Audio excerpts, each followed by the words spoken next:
Се осомничени за несреќата, трагичната несреќа која се случи во дискотека во Кочани. Од нив 15 се приведени во полициска станица. Тоа е последната информација од истрагата за оваа огромна трагедија. Според последните информации од Министерството за внатрешни работи, бројот на загинати по големиот пожар во дискотеката во Кочани останува 59. Дали има промена во бројот на повредени во овој момент, дознаваме од колегата Александар Динев, одиме во живо на Скопските клиники. Александар.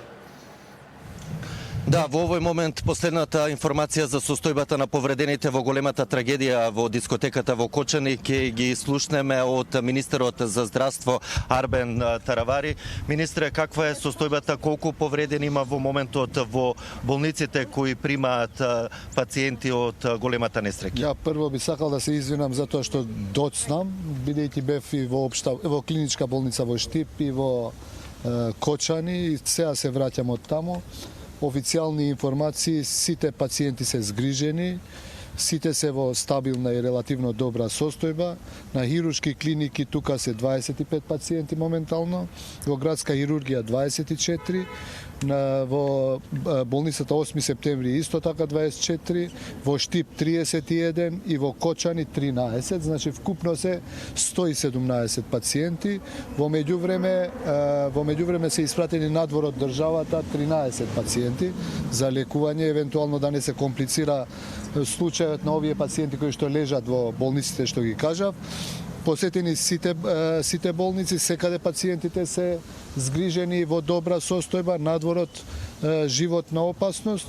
Ја јавно би сакал да им се заблагодарам на повеќето министри за здравство од регионот и подалеку кои што лично ми се јавија, министрите за здравство на Албанија, на Србија, на Косово, на Црна Гора, на Булгарија, се ако не се сетам на некој друг што на Турција се слушнав и со него лично, така да нашите пациенти кои што веќе се тргнати на лекување ќе бидат во Грција неколку, во Булгарија неколку, во Турција неколку и другите ќе продолжиме и во Србија, да. И ќе продолжиме, другите ќе продолжат да се лекуваат. Тука јас се надевам дека не очекуваме веќе да има некакви компликации во тие што го ја преживеа оваа трагична ситуација. За секоја нова информација ќе бидете известени и се надевам дека ќе ве информираме нон-стоп за сите нови случувања. Дали има промени во здравствената состојба на некој од веќе хоспитализираните, односно дали има критични пациенти кои се останати овде на скопските хируршки клиники? Критични беа 20 пациенти. Може да се рече сега бројката е малце поголема, затоа и се потрудивме да ги однесеме неколку од пациентите. Ни се понудија во Солун, во Белград, во Турција, така да во Софија, така да се надевам дека таму ќе бидат најверојатно третирани, имаат специјални центри за тоа, другите ќе остануваат тука нашите доктори. И исто така би сакал да им се заблагодарам на целиот медицински персонал. Навистина ги прошетав сите болници и гледам таква солидарност на колегите и медицински сестри, болничари, доктори и тука на клинички центар и во 8 септември и во сите болници кај што поминав денес. Гледаме постојано во амбулантни возила. Значи, дали тоа значи дека се... Пред половина час добивме такво соопштение. Вие изборувате... Зашто? 27 дека ќе се видете, кој е конечната бројка за да биде јавноста?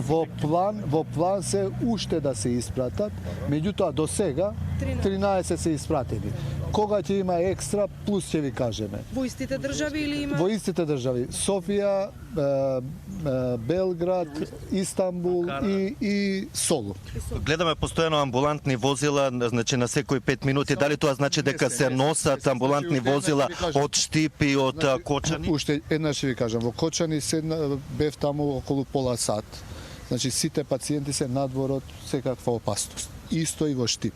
Тие неколку пациенти што биле покритични се испратени во клинички центар во 8 септември или во градска општа болница. Така да таму веќе немаме пациенти кои што можеби ќе имаат потреба за да дојдат наваму. Меѓутоа, луѓе сме, било што да се комплицира, тука сме, затоа и нашите капацитети малце ги испразнуваме.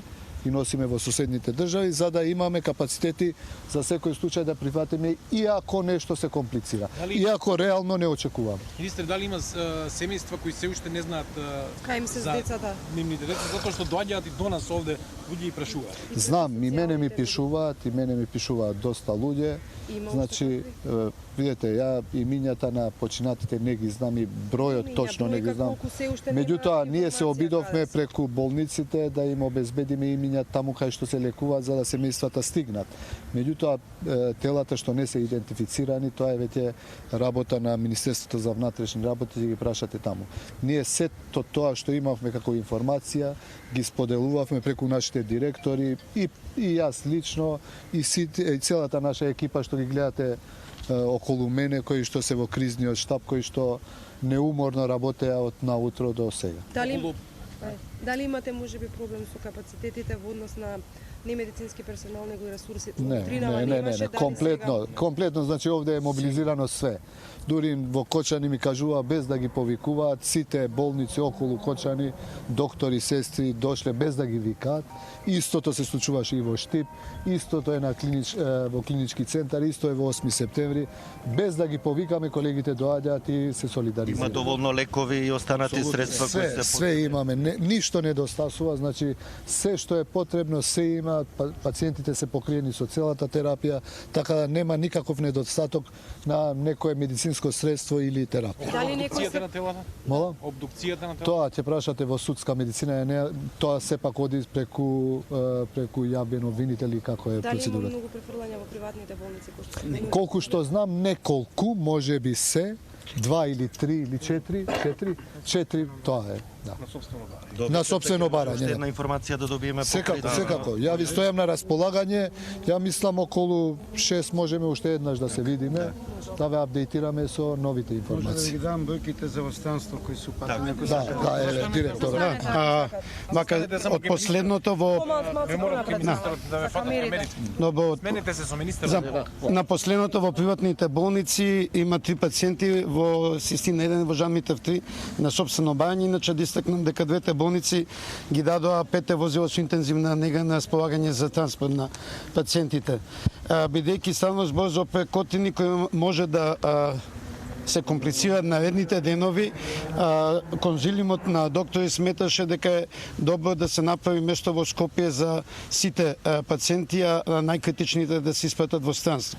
Тоа што прво тргна од тука од клиничкиот центар се 3 пациенти за Папа Николау болницата во Солун. Голема благодарност и на дипломатите и на лекарите кои овозможија брз транспорт, кој што времено пристигна авионот од Бугарија. Таму има 8 пациенти, 5 покритични, 5 и 3 помалку критични, кои ќе бидат третирани во болницата Пирогов во Софија и тројца во Софија и двојца во Варна покритичните болни. Во моментот има 2 возила во Стара Градска кои ќе ги пренесат во центар за изгореници, војниот центар за изгореници во Ниш.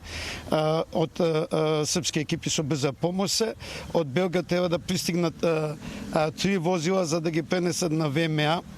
И од Турција треба да пристигне авион за 8 или 9 пациенти. Во моментот конзилиумот работи на целиот список на пациенти, се прави проценка дали да бидат префрлени од Кочани Штип во Скопје, од Скопје на друго место, за да сите бидат згрижени на највисоко можно нешто. Има и резервни капацитети ако треба, така да во основа на стручно мислење се одлучува пред се, не зашто не може да бидат згрижени сите тука, туку да сепак се остави слободен капацитет за можни нови доаѓања од Кочани од Штип. Благодариме.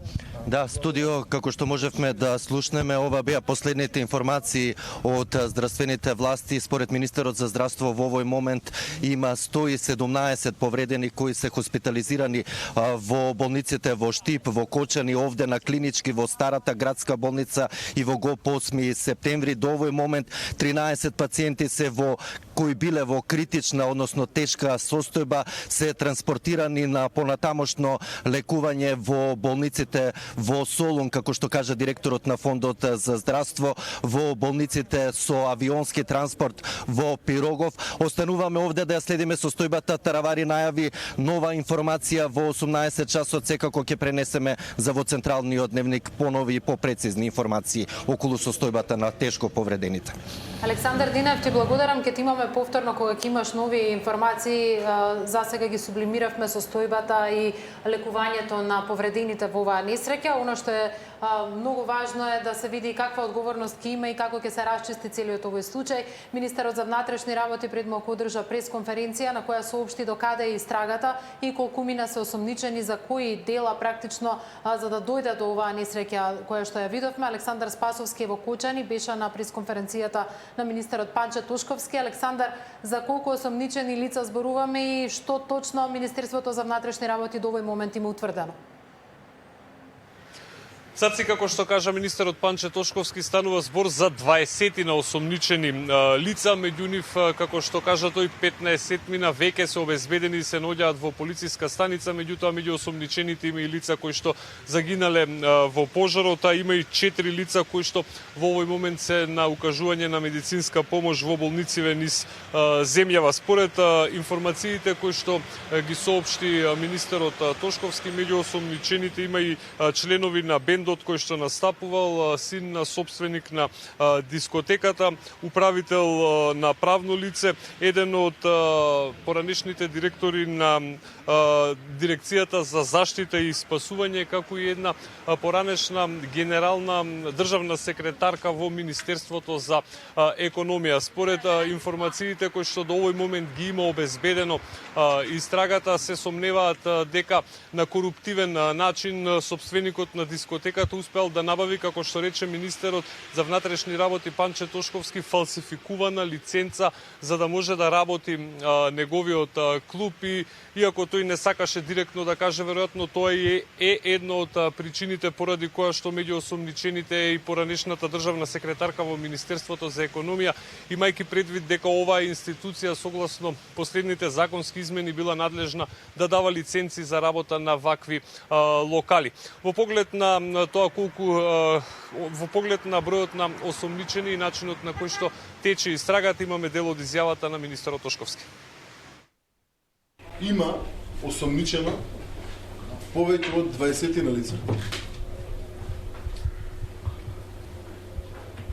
Околу 15 лица се во полициска станица.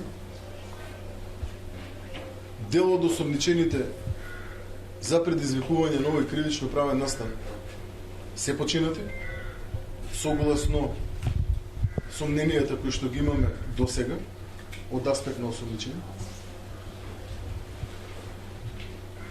Дел се во болница.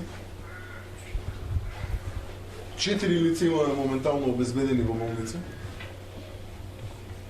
2 члена на бендот, син на собственик на дискотека и управител на правното лице кое што ја менаџира во дискотеката. Дел од приведените лица кои што моментално се во полициска станица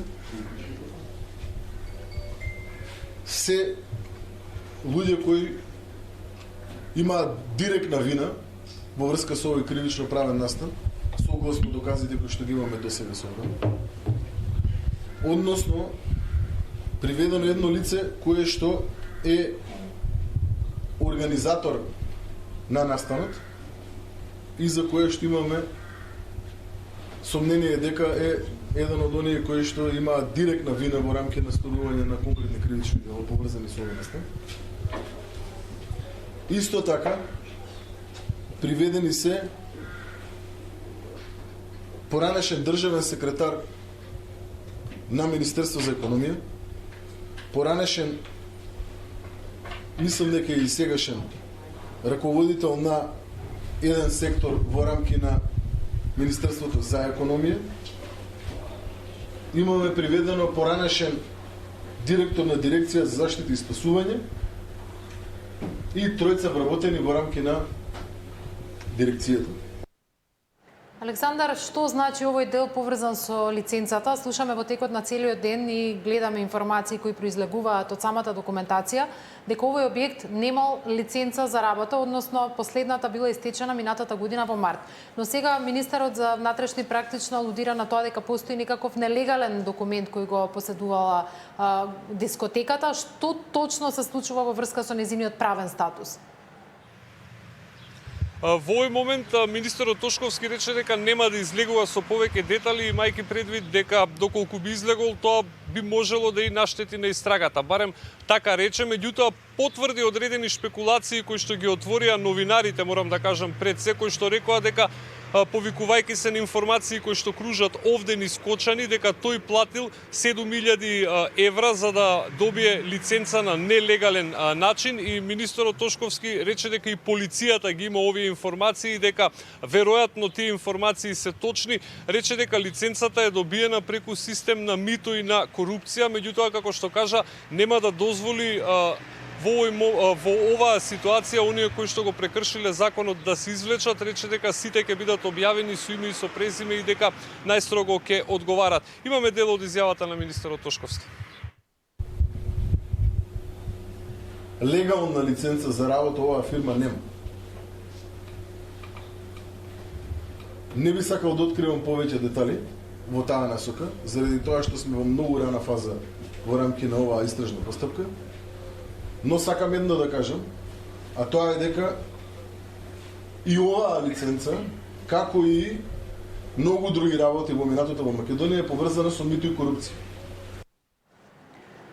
Александар, имаме ли понови информации од јавното обвинителство? Нивната пресконференција беше денеска околу пладне. Од тогаш имаме ли сознанија во врска со постапувањето на оној истражен тим од 6 јавни обвинители кој беше специјално формиран за истражување на оваа несреќа? До овој момент, она што го имам како официјална информација, имајќи предвид дека министерот Тошковски предмалку потврди дека имал неколку состаноци со обвинителот Коцевски, а она што го добив како информација од основното јавно обвинителство, тие во 18 часот треба да одржат пресконференција тука во Кочанското обвинителство, што значи за нешто помалку од 2 часа ќе ја проследиме нивната пресконференција. Инаку сакам да кажам дека во текот на целиот ден, додека сме овде пред полициската станица во Кочани, се носеа голем број на докази, во црни вреки се префрла овде. Имавме можност да ги видиме и еден синтесајзер кој што беше половично изгорен, една гитара која што веројатно припаѓала на оние кои што вчера ги забавувале граѓаните кои што се наоѓале во дискотеката. Во полициската станица, со оглед на тоа што падна силен дожд, бевме повикани внатре да проследиме пресконференцијата. Можам да кажам дека цела полициска станица мириса на дим, веројатно од прибраните докази кои што се чуваат во некои од просториите таму. Остануваме ние овде во Кочани, ќе се обидам во 18 часот да се вклучам од пресконференцијата на јавниот обвинител Коцевски со нови детали. Она што до овој момент го имаме како официјална информација, тоа е дека бројката на загинати во моментов официјално е 59 лица.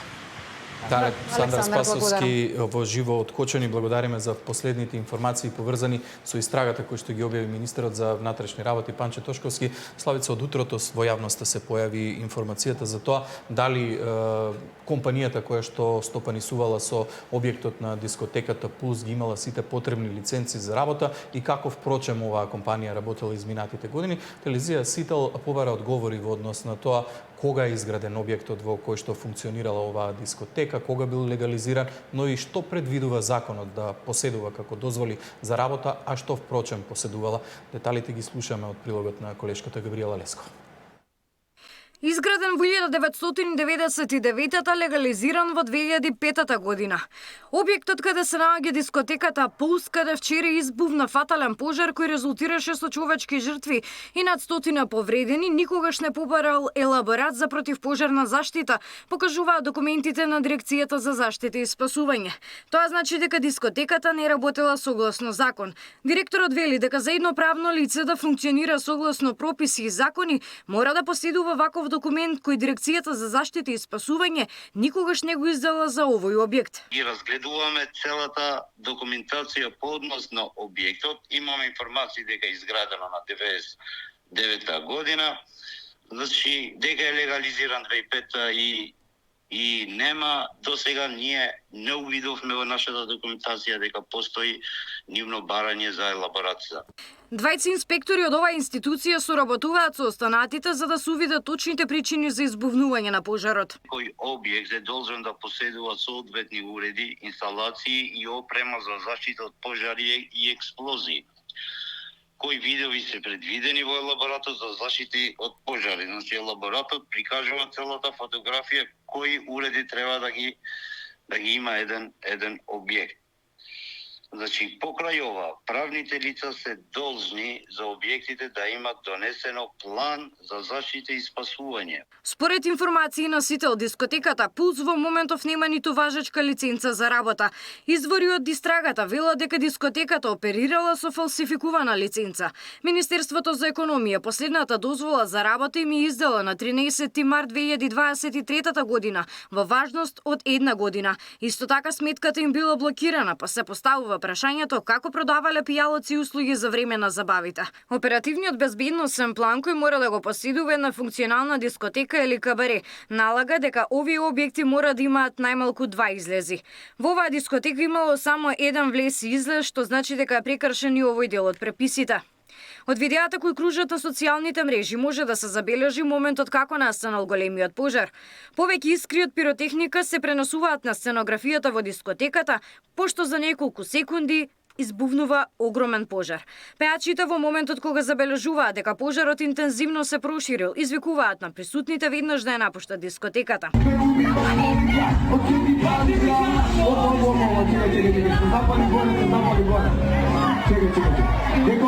Согласно законот, за да работи ноќен клуб во Македонија, неопходно е да се обезбедат неколку основни дозволи и лиценци. Дозвола за градба и употреба. Оваа дозвола се добива од општинските власти и потврдува дека објектот е изграден и се користи согласно техничките и безбедносните стандарди. Дозвола за заштита од пожари ја издава Министерството за внатрешни работи и обезбедува дека објектот ги исполнува барањата за заштита од пожари, вклучувајќи ги потребните уреди и излезите за итни случаи. Лиценца за послужување алкохолни пијалоци. Оваа лиценца се добива од Министерството за економија, овозможува послужување алкохолни пијалоци во објектот. Во зависност од специфичните карактеристики на ноќниот клуб и услугите што ги нуди, може да бидат потребни и дополнителни дозволи и лиценци. Важно е да се напомене дека сопствениците на ноќните клубови првенствено мора да се консултираат и со локалните власти за да бидат сигурни дека сите законски и регулативни барања се исполнети пред започнување со работа.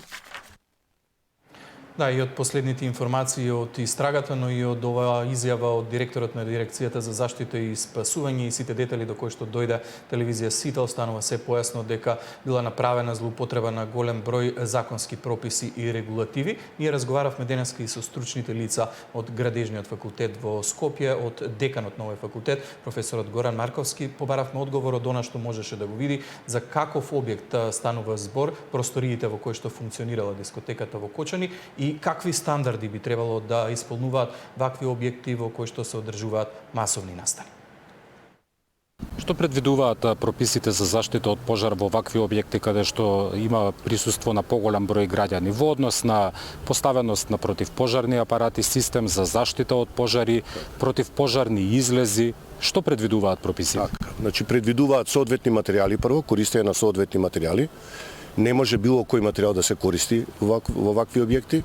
Понатаму, она што вие споменавте, доевувачи на пожари, прскалки, автоматски кои ќе гасат пожар, понатаму противпожарни апарати, соодветни отвори за вентилација или систем за вентилација и довод на свеж воздух, евакуација, значи врати прописни за евакуација, врати кои што ќе се отвараат кон надвор, кои што ќе имаат кочница на себе, кои ќе се отворат да застанат во таа положба, и ред други работи кои што се пропишани и само треба да се почитуваат. Ако се работи за голем број на посетители, тогаш објектот треба да се подели на противпожарни сектори, да може да се изолираат деловите каде нема пожар, да брзо се изолираат и така натаму. Значи мерките ги има, само колку се почитуваат е под знак прашање. По мое скромно мислење, ако овие мерки се бараат од сите објекти, мислам дека повеќе од половина објекти во државата ќе треба да ги затвориме. Јасно е дека употребата на пиротехниката била клучна за избувнување на пожарот. Дали при употреба на вакви средства е потребна дополнителна противпожарна заштита? Тоа е прашање кое се наметнува после она што го видовме. Јас колку што знам, не сум некој голем стручњак во таа област, меѓутоа јас колку што знам, дури и за пиротехника надвор се бара соодветна дозвола за користење.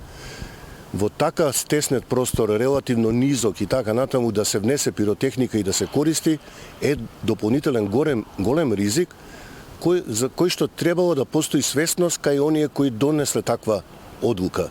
Значи, многу е битно свеста и совеста кај сите оние кои што носат некакви одлуки да биде на многу високо ниво, затоа што без тие две компоненти тешко дека ќе можеме да се избориме за подобар и посигурен живот, не само за нас, туку најмногу и за помладата популација. А кој се ги почитува или не ги почитува законските одредби поврзани со организирањето на забави? Владата најави дека на вонредната седница која започна во 16 часот ќе донесе одлуки за вонредни инспекцијски надзори, а се очекува и одлука во врска со прогласување на денови на жалост. Катерина Нешкова е пред зградата на владата. Катерина, започна ли седницата и што конкретно може да се очекува? Да, вонредна владина седница по повод страшната несреќа, трагедија што се случи тринава во Кочани, на која што се очекува да се донесе одлука за 7-дневна жалост на територијата на цела држава. Тоа секако дека ќе значи посебен режим на кој што ќе бидат поставени знамињата пред институциите и како ќе работат сите оние ресторани, кафулиња и така натаму. Но на што може да се забележи веќе е дека и денеска веќе се откажуваат сите спортски настави, представи, културни настани и забави, а като што може да забележите и во позадина и од десетите, знамињата се веќе на половина копи. По информациите дека имало неправилности во работењето на дискотеката во клубот и со лиценцата за работа, но и со просторните и техничките услови во кои што работел самиот клуб. Владата на оваа владина седница се очекува да донесе и заклучоци за итна и вонредна инспекција на сите ноќни клубови, дискотеки и ресторани, приведувачи на забави, како што информира од владата. Веднаш по оваа владина седница која што треба да започне за секој момент ќе има во 18 часот и пресконференција на премиерот Куцкоски, тоа ќе биде негово прво официјално обраќање со најновите информации во врска со оваа трагедија. Остануваме овдека пред владата и да ја проследиме и пресконференцијата на премиерот, со детали се буваме во следните. Катерина, во овој момент пристигна потврда дека она за што ти говореше е конечен заклучок на владата, дека ќе има вонредни инспекцијски надзори, ригорозни казни за непочитување евентуално кој ќе биде утврдено од пазарниот инспекторат, но и заклучок за активирање на механизмот за барање на меѓународна помош во оваа ситуација. Исто така се прогласуваат и 7 дена жалост. Ќе имаме повеќе детали, секако вклучување во живо од пресконференцијата на премиерот Христијан Мицковски по целосното завршување на седницата на владата денеска. Благодарам, Катерина. Да, од пред владата одиме во живо во Кочани. Колешката Миријана Давидовска имаме во живо од градскиот парк во Кочани. Миријана, ти од утрово си во градот, навистина голема трагедија. Верувам дека жителите на овој град се уште се во шок и неверување. Разговараше ти со многу жители на Кочани денеска, дури и со луѓе кои што биле во дискотеката Пулс синоќа кога се случил големиот пожар. Кои се информациите кои што успеа да ги обезбедиш?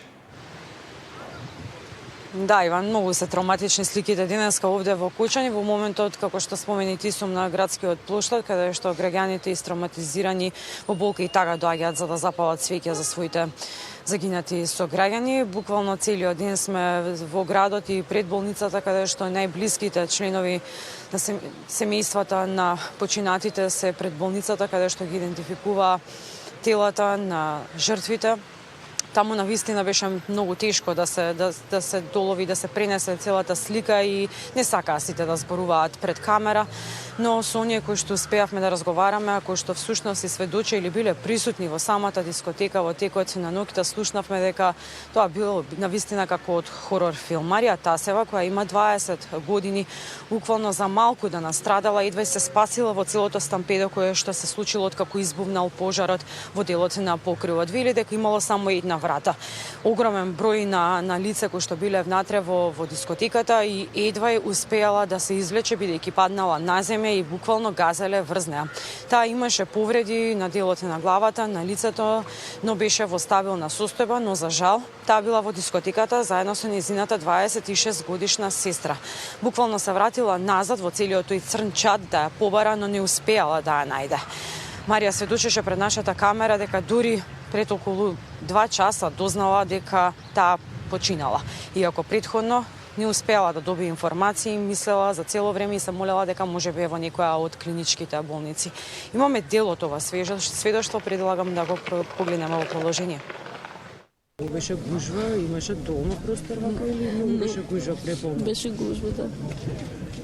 Дори се зачудивме у тоа диско да има долго гужва, ама и пејачо, единиот настрадал. Имаше многу мали деца во дискотека? Имаше полнолетни, да. Малолетни имаше. Карта на врата? Не. Сите ги поштат, не тражат лични карти. Така вообичаено? Да.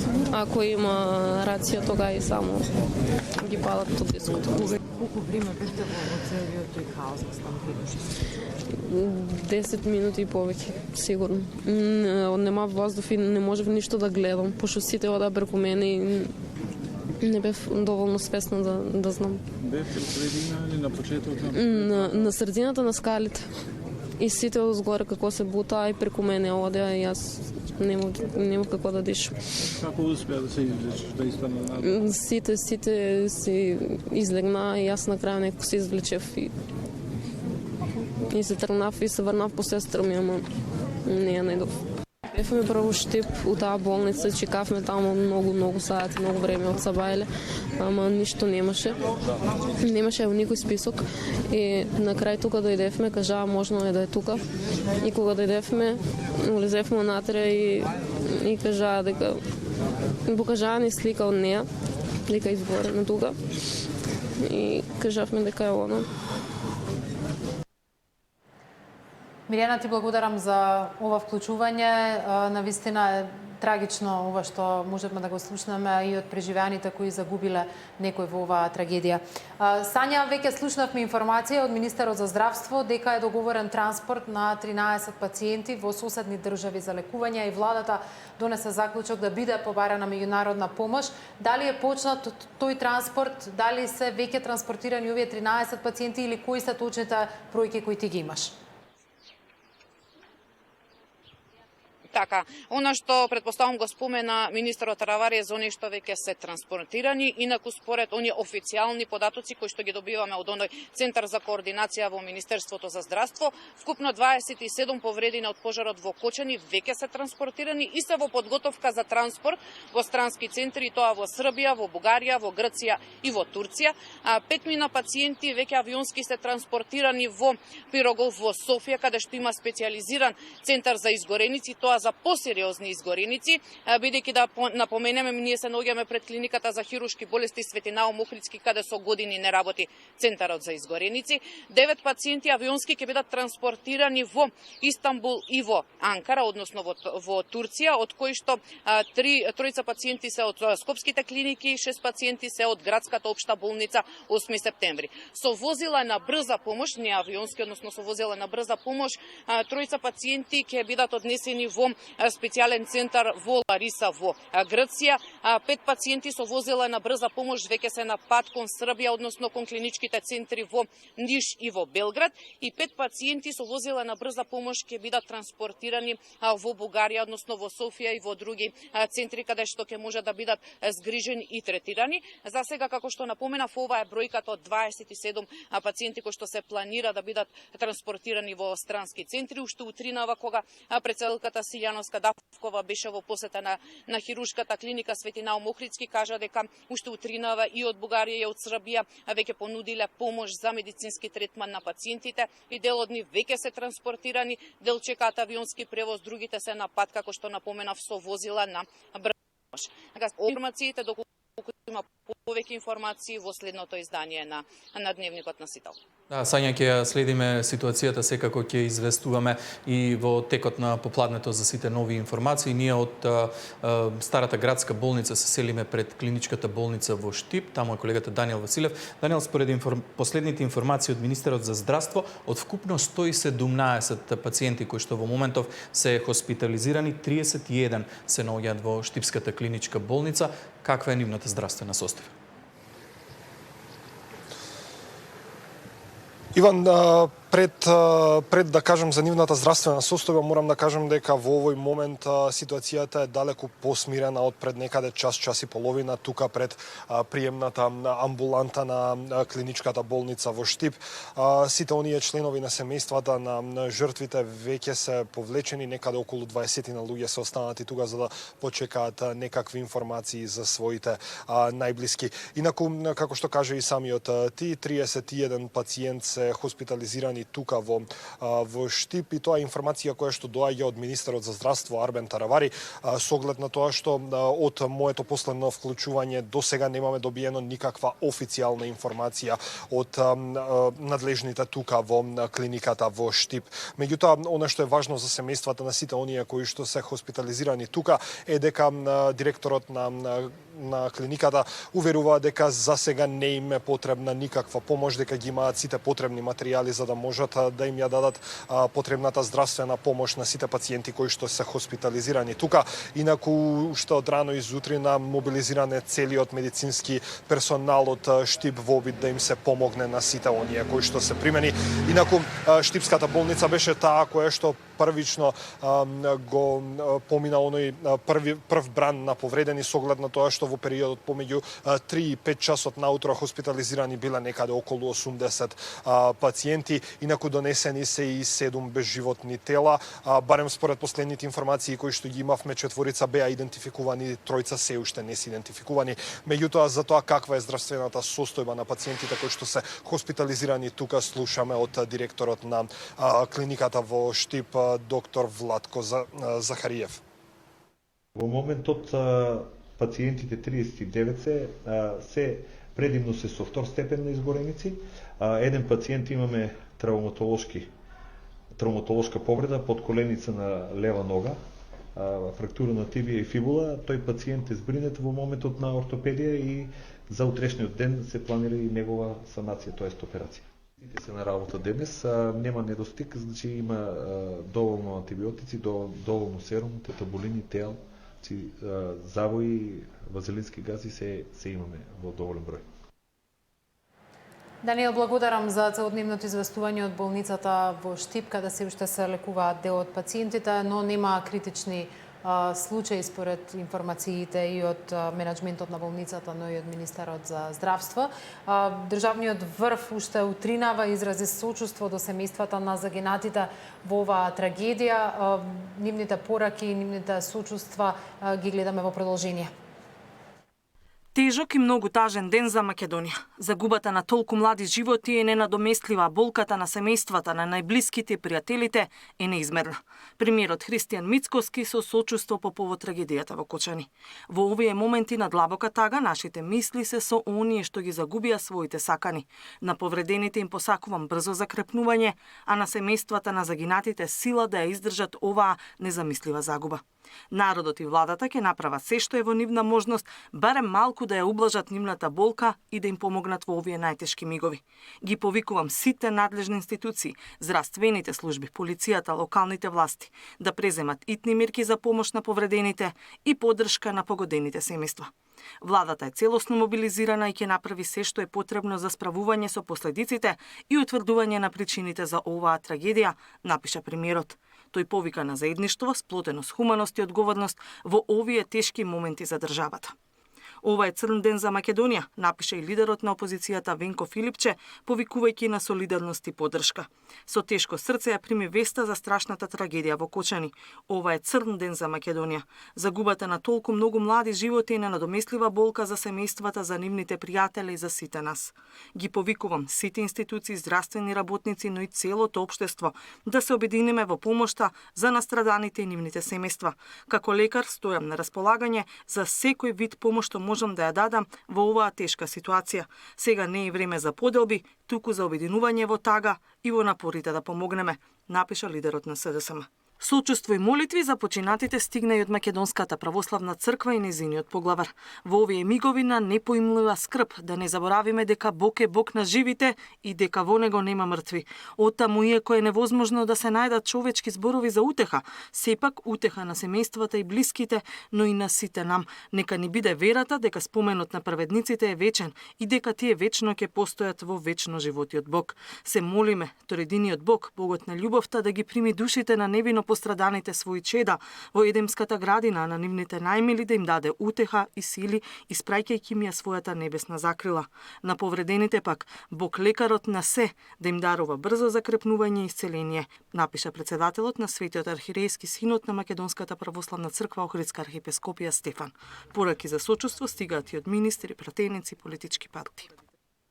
Генералниот секретар на НАТО Марк Руте во разговор со премиерот Мицкоски го информирал дека се ставени на располагање механизмите за справување со кризи на Алијансата. Сочувство за трагедијата во Кочани до Македонија испрати целокупната меѓународна заедница. НАТО ја понуди својата помош за несреќата во Кочани, генералниот секретар Марк Руте. Во телефонски разговор со премиерот Мицкоски најавил можно активирање на НАТО системот за справување со несреќи. Испратени се пораки за обединување и сила за справување со последиците од трагичниот настан.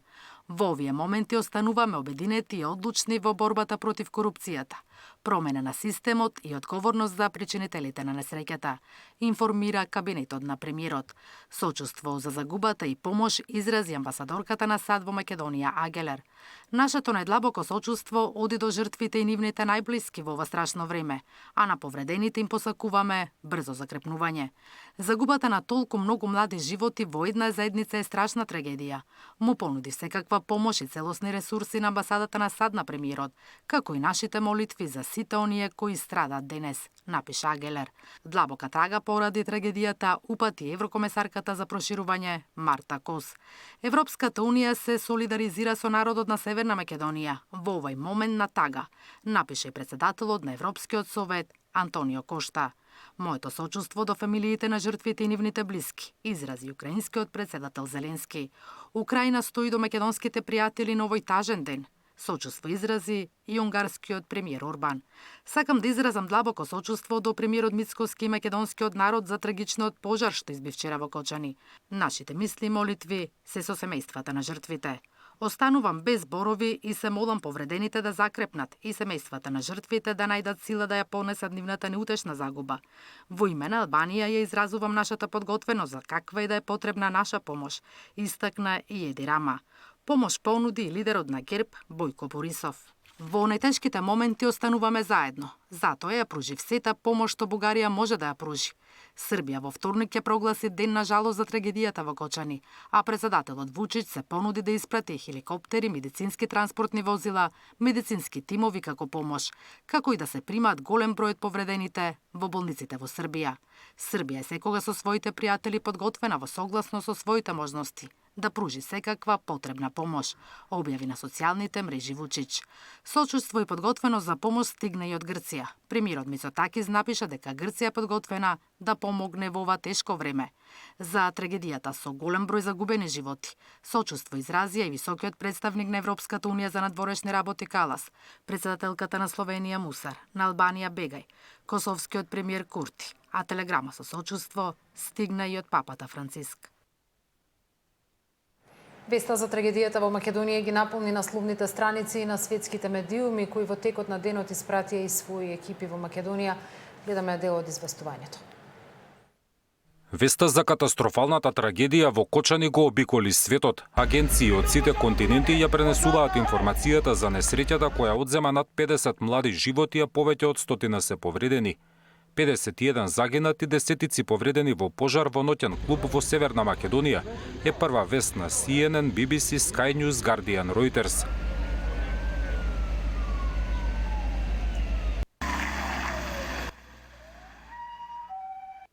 Пренесуваат фотографии од објектот во кој избувнал пожарот, а во своите извештаи информираат дека во ноќниот клуб во моментот биле присутни околу 1500 лица. Во своите извештаи ги пренесуваат изјавите на официјалните македонски власти како министерот за внатрешни и премиерот на државата, а информираат дека роднините на загинатите и починатите се собираат пред болниците и молат за повеќе информации. Светските медиуми лоцираат и каде Кочани се наоѓа во Македонија, дека е на оддалеченост од 100 километри од главниот град на државата и на 30 од Штип. Кочани го опишуваат како мал град со околу 30.000 жители, а загинатите биле на концерт на популарната група ДНК. Според последните официјални информации, помеѓу 59 загинати во големиот пожар во дискотеката Пулс во Кочани се и членови на дуото ДНК, како и членови на нивниот бенд. Андреј Ѓоргиевски, еден од членовите на дуото ДНК, загинал во пожарот во дискотеката во Кочани, споделија на социјалните мрежи блиски членови на неговото семејство и соработници. Според последните информации, неговата сопруга успеала да го идентификува Андреј по часовникот кој го носел. Според информациите од сведоци на настанот, Андреј успел да излезе од дискотеката, но се вратил за да помогне на заглавените во објектот. Во текот на денот, членовите на семејството го бара Андреј, но според последните информации тоа е помеѓу починатите. Соработниците на Андреј Ѓоргиевски се простуваат од него на социјалните мрежи.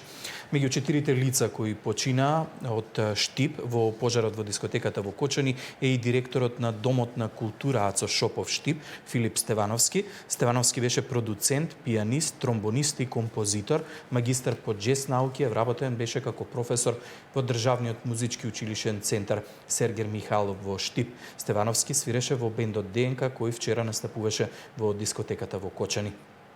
Од Домот за култура Штип напиша: со длабока тага и неверување споделуваме веста дека нашиот раководител Филип Стевановски трагично го загуби животот во несреќниот настан во Кочани. Иако беше со нас неполни 2 месеци, неговата посветеност, професионалност и човечност оставија неизбришлива трага во нашиот тим. Изразуваме искрено сочувство до неговото семејство, пријателите и сите кои го познаваа, нека почива во мир.